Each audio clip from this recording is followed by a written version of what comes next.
আমি সেই কারণে বলছি আওয়ামী লীগ একটি অভিশপ্ত রাজনৈতিক দল। এর সন্তানেরা কেউ এই দলে থাকতে পারে না। এই দলে যারা নেতা হন তারা এই লোকগুলাকে মনে করে তিনি হন মাছের মা, আর সব হলো মাছ। একবার জ্যৈষ্ঠ মাসে ডিম পেড়ে যান, আর পরের জ্যৈষ্ঠ মাসে মাছগুলো আর থাকে না। আসসালামু আলাইকুম সুপ্রিয় দর্শক, আমি সাথে আছি মোহাম্মদ ইব্রাহিম খলিল সুমন। আওয়ামী লীগ একটা অভিশপ্ত দল। যারা আওয়ামী লীগকে পুনর্বাসন করার চেষ্টা করছেন, এটা করার আগে দয়া করে আপনারা ভেবে দেখুন। সোমবার জাতীয় প্রেস ক্লাবের সামনে সাবেক রাষ্ট্রপতি শহীদ প্রেসিডেন্ট জিয়াউর রহমানের 89তম জন্মদিবস উপলক্ষে বৈষম্য প্রতিরোধ ফাউন্ডেশন আয়োজিত শীত বস্ত্র বিতরণ অনুষ্ঠানে প্রধান অতিথির বক্তব্যে বিএনপি চেয়ারপারসনের উপদেষ্টা সৈয়দ মোয়াজ্জেম হোসেন আলাল বলেন, একটা খবর দেখলাম ফেব্রুয়ারির মাঝামাঝি সময়ে একটা নতুন রাজনৈতিক দল আত্মপ্রকাশ করতে যাচ্ছে। যারা নতুন রাজনৈতিক দল করবেন আমরা তাদের স্বাগত জানাই। তাদের সহযোগিতার প্রয়োজনীয়তা দেখা দিলে যোগাযোগ করার অনুরোধ করছি। তবে একটা কথা পরিষ্কার বলে রাখি, যারা আওয়ামী লীগকে পুনর্বাসন করার চেষ্টা করছেন, এটা করার আগে আপনারা অনেকবার দয়া করে ভেবে দেখুন।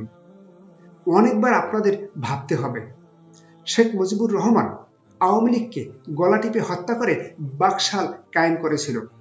জিয়াউর রহমান উদারভাবে বহুদলীয় গণতন্ত্র প্রতিষ্ঠার লক্ষ্যে আওয়ামী লীগকে পুনর্জন্ম দান করেছিলেন। কিন্তু ওই আওয়ামী লীগ জিয়াউর রহমানকে হত্যা করার মধ্য দিয়ে তার প্রতিদান দিয়েছে। জিয়াউর রহমান আওয়ামী লীগকে প্রতিষ্ঠা করেছেন, বিনিময়ে তিনি নিহত হয়েছেন।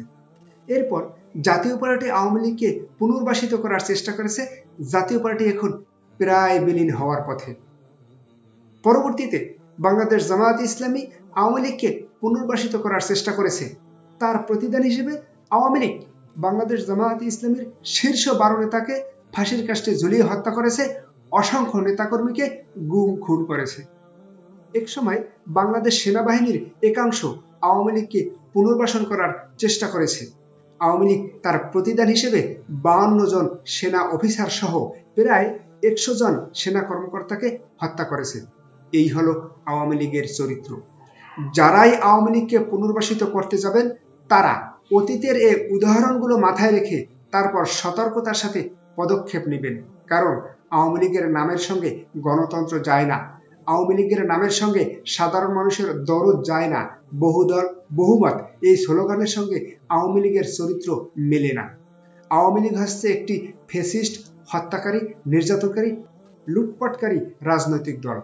সুপ্রিয় দর্শক, বাংলাদেশ ছাত্রলীগের সাবেক সভাপতি ফজলুর রহমান বলেছিলেন, বাংলাদেশ আওয়ামী লীগ একটি অভিশপ্ত দল। মাওলানা হামিদ খান ভাসানী, যিনি আওয়ামী লীগের প্রতিষ্ঠাতা সভাপতি, টাঙ্গাইলের শামসুল হক, আমিনা বেগম, তাজউদ্দিন আহমেদ, সিলেটের জেনারেল এম.এ.জি. ওসমানী, শাহ মোয়াজ্জেম হোসেন, ওবায়দুর রহমান, সিরাজুল আলম খান, মাজারুল হক বাকি, আব্দুর রাজ্জাক, ফেরদৌস আহমেদ কুরেশি, আব্দুর রৌফ, আসামা আব্দুর রব, নুরে আলম সিদ্দিকী, শাহজাহান সিরাজ, শেখ শহীদুল ইসলাম, এম.এ. রশিদ, মনিরুল হক চৌধুরী, শফিউল আলম প্রধান, এম.এ. আউয়াল, ফজলুর রহমান, বাহারুল মজনুন চুন্নু, জালাল জাহাঙ্গীর, মুকুল বোস, বিশ্বজিৎ নন্দী, ডাকসুর বিপি সুলতান মোহাম্মদ মনসুর, আব্দুল জলিল, অষ্টম সভাপতি আব্দুল মালেক উকিল, এরা সবাই ছাত্রলীগ আর আওয়ামী লীগের এক সময়ের প্রভাবশালী নেতা হলেও শেষ জীবনে কেউ আওয়ামী লীগ করে যেতে পারেননি। অনেকে তো মানবতার জীবনযাপন করে বিদায় নিয়েছেন। ছাত্রলীগ আর আওয়ামী লীগের সকল ত্যাগী নেতাই আওয়ামী লীগ ত্যাগ করেছিলেন। কেউ অন্য কোনো নতুন দল করেছিলেন, কেউ বা অন্য দলে যোগ দিয়েছিলেন, আবার কেউ ক্ষোভে আজীবনের জন্য রাজনীতি ছেড়ে দিয়ে পূর্বের নেতারা এখন আওয়ামী লীগকে সমর্থন করে না। আপনি আওয়ামী লীগের সমর্থন হন বা না হন, এটা আপনাকে দেখতে হবে আওয়ামী লীগ একটি অভিশপ্ত দল। কেন আওয়ামী লীগের বাঘা বাঘা নেতারা এখন আওয়ামী লীগকে সমর্থন করে না? আসলে যে দল তার প্রতিষ্ঠাতা সভাপতিকে দল থেকে বহিষ্কার করতে পারে, গৃহবন্দী করে রাখতে পারে, সেই দল কোনোভাবে মানবতার কল্যাণে নিয়োজিত কোনো দল হতে পারে না। সেই দল কোনোভাবেই মানুষের ভালো করতে পারে না। সেই দল এবং সেই দলের নেতাকর্মীরা শুধুমাত্র নিজেদের পকেট ভারী করার কাজেই লেগে থাকে। সে কারণেই শেখ মুজিবুর রহমান বলেছিলেন, সব দেশ পায় সোনার খনি আর আমি পেয়েছি চোরের খনি। আসলেই আওয়ামী লীগের নেতাকর্মী সকলে চুরি, ডাকাতি, লুটতরাজ, খুন, হত্যা, রাহাজানি যা কিছু আছে সমস্ত অপরাধের সাথে জড়িত। তাই যারাই আওয়ামী লীগকে পুনর্বাসন করার চেষ্টা করতেছেন, সাবধানে কাজ করেন যেন আপনারা আবার বিলীন হয়ে না যান। কারণ আওয়ামী লীগ দলটাই অভিশপ্ত 23শে জুন জন্ম হয়েছে। কারণ এই 23শে জুন বাংলার শেষ স্বাধীন নবাব সিরাজউদ্দৌলার পতন হয়েছে। আবার ঠিক ওই তারিখেই এই আওয়ামী লীগের জন্ম হয়েছে, 1949 সালের 23শে জুন। তাই যারা আওয়ামী লীগকে পুনর্বাসন করার চিন্তা করতেছেন, সাবধানে পথ চলেন, সাবধানে আগান। আওয়ামী লীগকে পুনর্বাসন করতে গিয়ে আবার আপনারা অতল গহ্বরে হারিয়ে যাইয়েন না। এই আওয়ামী লীগ 1949 সনের 23শে জুন ঢাকার ইয়ার মোহাম্মদ খানের বাড়ির রোজ গার্ডেনে প্রতিষ্ঠিত হয়েছিল। যিনি প্রতিষ্ঠাতা সভাপতি ছিলেন তিনি মরহুম মৌলানা আব্দুল হামিদ খান ভাসানী। তিনি আওয়ামী লীগ করে মরতে পারেন নাই। দলের প্রতিষ্ঠাতা সাধারণ সম্পাদক ছিলেন জনাব শামসুল হক। তার বাড়ি ছিল টাঙ্গাইল। যিনি বিখ্যাত পন্নী পরিবারের খুররুম খান পন্নীকে 1949 সনের উপনির্বাচনে পরাজিত করেছিলেন। সেই শামসুল হক সাহেবও আওয়ামী লীগ করতে করতে পাগল হয়ে মৃত্যুবরণ করেছেন। কোথায় মরেছেন আওয়ামী লীগ কোনোদিন খোঁজ নেয়নি। আমি দীর্ঘ কথা বলবো না, শুধু এই কথাটুকুই বলবো, এই আওয়ামী লীগ যখন বিপদে পড়েছে, বিশেষ করে 6 দফা দেওয়ার পরে আওয়ামী লীগের সমস্ত নেতারা যখন জেলে ছিলেন, তখন যে একজন ভদ্র মহিলা আওয়ামী লীগকে মায়ের আদর দিয়ে সারা বাংলাদেশে ঘুরে ঘুরে আওয়ামী লীগের কর্মীদেরকে আশ্রয় দিয়েছিলেন, উজ্জীবিত করেছিলেন, তার নাম ছিল আমেনা বেগম। সেই আমেনা বেগম পর্যন্ত আওয়ামী লীগ করতে পারেননি। এমনকি যিনি জীবনের যৌবন কাটিয়েছেন কারাগারে, তিলে তিলে আওয়ামী লীগকে গড়ে তুলেছেন এবং যিনি মুক্তিযুদ্ধের সময় প্রধানমন্ত্রী ছিলেন, যিনি না হলে হয়তো বা মুক্তিযুদ্ধ এত ত্বরান্বিত হতো না, সেই জনাব তাজউদ্দিন আহমদও কিন্তু আওয়ামী লীগ করে মরতে পারেননি। আমি সিলেটের মানুষকে বলেছি, সিলেটের মানুষ আপনাদের একজন প্রিয় সন্তান, মহান সন্তান, যিনি সেনাবাহিনী থেকে অবসর গ্রহণ করার সঙ্গে সঙ্গে 70 সনে আওয়ামী লীগে যিনি নিজের নাম লিখিয়েছিলেন এবং সিলেটের বালাগঞ্জ, বিশ্বনাথ, দক্ষিণ সুরমা থেকে যিনি পাকিস্তানের জাতীয় পরিষদের মেম্বার ছিলেন, তার নাম জনাব M.A.G. উসমানী সাহেব। এবং মুক্তিযুদ্ধের সময় তিনি মুক্তিযুদ্ধের প্রধান সেনাপতি ছিলেন। তিনিও কিন্তু শেষ পর্যন্ত আওয়ামী লীগ করে মৃত্যুবরণ করতে পারেননি। আমি আরো বলেছি অনেক কথা। ধরেন আজকে আমাকে বলা হয় আমি ছাত্রলীগের প্রেসিডেন্ট ছিলাম। আমার মতো ছাত্রলীগের অনেক প্রেসিডেন্ট ছিলেন।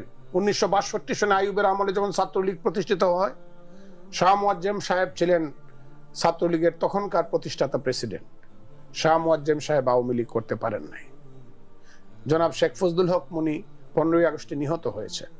তারপরের প্রেসিডেন্ট ছিলেন জনাব উবাইদুর রহমান, তিনি বিএনপি করে মৃত্যুবরণ করেছেন, আওয়ামী লীগ করতে পারেন নাই। সিরাজ আলম খান, যাকে বলা হয় স্বাধীনতার রূপকার, ছাত্র যুবকদের মধ্যে যিনি স্বাধীনতার বীজ উজ্জীবিত করেছিলেন, আমি আমার অনামিকার আঙ্গুল কেটে তার সামনে রক্ত শপথ করেছিলাম বাংলাদেশের স্বাধীনতার। ইকবাল হল, তৎকালীন ইকবাল হল, আজকের জহুরুল হলের সেই পুকুরের পারে সেই সিরাজুল আলম খানও শেষ পর্যন্ত কিন্তু আওয়ামী লীগ করতে পারেননি। তারপরের প্রেসিডেন্ট ছিলেন জনাব মাজারুল হক বাকি, গণফোরাম করেছেন এবং অজানা অবস্থায় মৃত্যুবরণ করেছেন। তার জেনারেল সেক্রেটারি ছিল সেই মহান নেতা, আমাদের নেতা মাজারুল হক বাকি গণফোরাম করেছেন না আব্দুর রউফ গণফোরাম করেছেন? মাজারুল হক বাকি সাহেব গণফোরামে গিয়েছিলেন। এবং জনাব আব্দুর রাজ্জাক, যিনি দুইবার ছাত্রলীগের সাধারণ সম্পাদক ছিলেন, অত্যন্ত অসহায় অবস্থায় মৃত্যুবরণ করেছেন। আওয়ামী লীগের সাধারণ সম্পাদক ছিলেন। আওয়ামী লীগের সাধারণ সম্পাদক ছিলেন, কিন্তু পরবর্তী সময়ে আব্দুর রাজ্জাক যে দুঃসহ বেদনা নিয়ে পৃথিবী থেকে চলে গিয়েছেন। আওয়ামী লীগ তার সঙ্গে যে নিষ্ঠুর এবং দুর্ব্যবহার করেছে তা তুলনাহীন। তারপরে আরেকজন ছাত্রলীগের পরের প্রেসিডেন্ট জনাব ফেরদৌস আহমদ কুরাইশি আওয়ামী লীগ করতে পারেননি।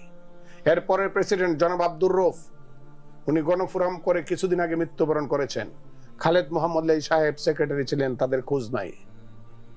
তারপরের প্রেসিডেন্ট ইহিয়া খানের মার্শাল্লার সময় যিনি হলেন, তার নাম জনাব তুফায়েল আহমদ। 11 দফা আন্দোলনের মহান নেতা তুফায়েল আহমদ এখন কোনো মতে আছেন পরানো ধরিয়া, রবি ঠাকুরের সেই গানটির মতো কোনো মতে আছেন পরানো ধরিয়া। না থাকলেই হয়তোবা রাজনীতি না থাকলেই হয়তোবা ভালো হতো, আমরা তো অন্তত মনে শান্তি পেতাম যে আমাদের নেতারা অপমানিত হচ্ছেন না। তার সাধারণ সম্পাদকের নাম জনাব আসম আব্দুর রব, আওয়ামী লীগ করতে পারেন নাই। তারপরের প্রেসিডেন্ট জনাব নূরে আলম সিদ্দিকী, যার বক্তৃতায় পদ্মা মেঘনা যমুনার ঢেউ থেমে যেত, সেই নূরে আলম সিদ্দিকী আজও জীবিত, কিন্তু তিনি কিন্তু আওয়ামী লীগ করতে পারেন না। সাধারণ সম্পাদক শাহজাহান সিরাজ আওয়ামী লীগ করতে পারেননি। স্বাধীনতার পরে প্রেসিডেন্ট বঙ্গবন্ধুর ভাগ্নে জনাব শেখ শহীদুল ইসলাম, তিনি কিন্তু এখন জাতীয় পার্টি করেন, তিনি আওয়ামী লীগ করতে পারেননি। তার সাধারণ সম্পাদক আব্দুর এম এ রশিদ কোথায় আছে কেউ জানে না, কোনো খোঁজ নাই। তারপরের প্রেসিডেন্ট মনিরুল হক চৌধুরী বিএনপি করেন, সেক্রেটারি সেই শফিউল আলম প্রধান জাকপা করেন। ৭৫-এর 15ই আগস্টের পরে আমরা যারা ছাত্রলীগ করেছি তাদের নাম যদি আজকে বলি, কোথায় সেই এম এ আওয়াল জাতীয় পার্টি করে তিনি মৃত্যুবরণ করেছেন। তারপরের প্রেসিডেন্ট উবায়দুল কাদের এখন একমাত্র ভাগ্যবান ব্যক্তি যিনি এখন যোগাযোগ মন্ত্রী, আমার বন্ধু। সাধারণ সম্পাদক বাহালুল মজনু চুন্নু খোঁজ নাই, হারিয়ে গেছেন। তার পরের প্রেসিডেন্ট জাহাঙ্গীর সাহেবের খোঁজ নাই। জালাল সাহেবের টিম করে জ্বলছেন। আমি ফজলুর রহমান, আমার সাধারণ সম্পাদক বাহালুল মজনু চুন্নু, সেই সবচেয়ে ত্যাগী নেতা মুকুল বোস। ডিজিএফআই তাকে যেভাবে নির্মম অত্যাচার করেছে তার কোন তুলনা নাই। তিনিও এখন আর আওয়ামী লীগের কেউ নন। এমনকি আপনি শুনলে অবাক হবেন, যাকে বলা হতো আধুনিক জগতের ক্ষুদিরাম, যিনি ৭৫-এর 15ই আগস্টের পরে যুদ্ধ করে ফাঁসির মঞ্চে গিয়েছিলেন, তার নাম বিশ্বজিৎ নন্দী, এখন আর আওয়ামী লীগ করেন না। আর আমি যাব না, আর আমি আগাবো না। আপনাদের সিলেটের সন্তান ডাকসুর ভিপি, স্বাধীনতার পরে ছাত্রলীগের একমাত্র ডাকসুর ভিপি, ছাত্রলীগের প্রেসিডেন্ট সিলেটের সেই সন্তান সুলতান মোহাম্মদ মনসুর কোথায়, কি করেন কে জানে। আমি সেই কারণে বলছি আওয়ামী লীগ একটি অভিশপ্ত রাজনৈতিক দল, এর সন্তানেরা কেউ এই দলে থাকতে পারে না। এই দলে যারা নেতা হন তারা এই লোকগুলাকে মনে করে তিনি হন মাছের মা, আর সব হলো মাছ। একবার জ্যৈষ্ঠ মাসে ডিম পেড়ে যান, আর পরের জ্যৈষ্ঠ মাসে মাছগুলো আর থাকে না। সুপ্রিয় দর্শক, আমার এই ভিডিওর বিষয়ে আপনাদের যদি কোনো মন্তব্য থাকে, আপনারা মন্তব্য করুন, আলোচনা করুন, সমালোচনা করুন। আপনাদের আলোচনা, সমালোচনা, মন্তব্য আমাকে আরো সুন্দরভাবে ভিডিও করার ক্ষেত্রে, উপস্থাপনা করার ক্ষেত্রে অনুপ্রেরণা যোগাবে। আপনারা যারা এখন আমার চ্যানেলটি সাবস্ক্রাইব করেননি, অনুগ্রহ করে আপনারা আমার চ্যানেলটি সাবস্ক্রাইব করুন, এবং যারা সাবস্ক্রাইব করেছেন তাদেরকে অসংখ্য ধন্যবাদ। আসসালামু আলাইকুম।